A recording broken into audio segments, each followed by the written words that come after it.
We all grew up wrestling. My dad grew up wrestling, his brother.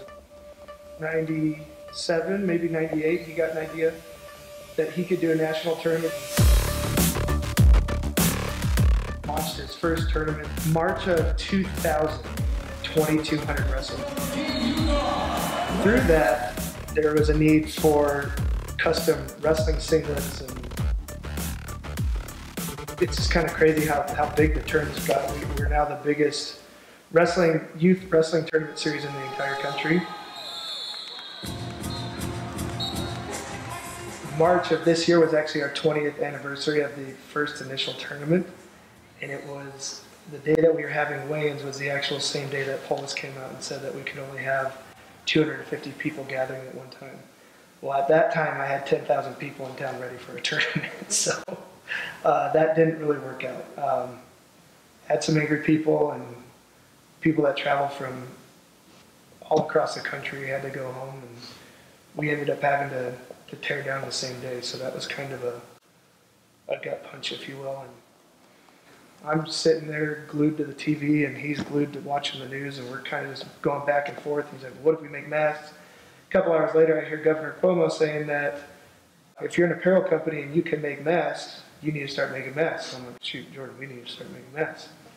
2 hours later, we have our first prototype, and then a week and a half later now, we're up to producing like 3,000 masks a day for people.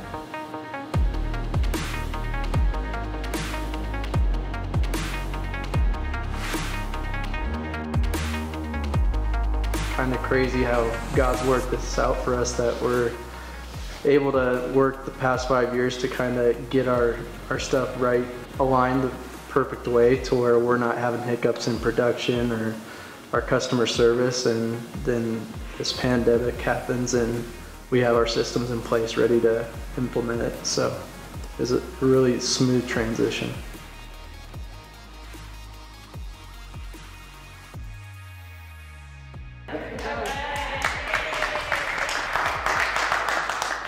So we'll be distributing these to our clinicians. So we do about 300 visits or so a day across the community. And we're going to be having our clinicians wear these masks for every single visit that they're doing. Obviously, as we get other patients, we might use other different types of masks, but these masks protect our patients as well as our clinicians when we're doing visits. When we heard about all that, the key word was help. The second part was, all right, well, we can probably take care of our families with this. I mean, we're a small business. We're not, this isn't a 50,000 square foot building. There's 9 of us in here usually.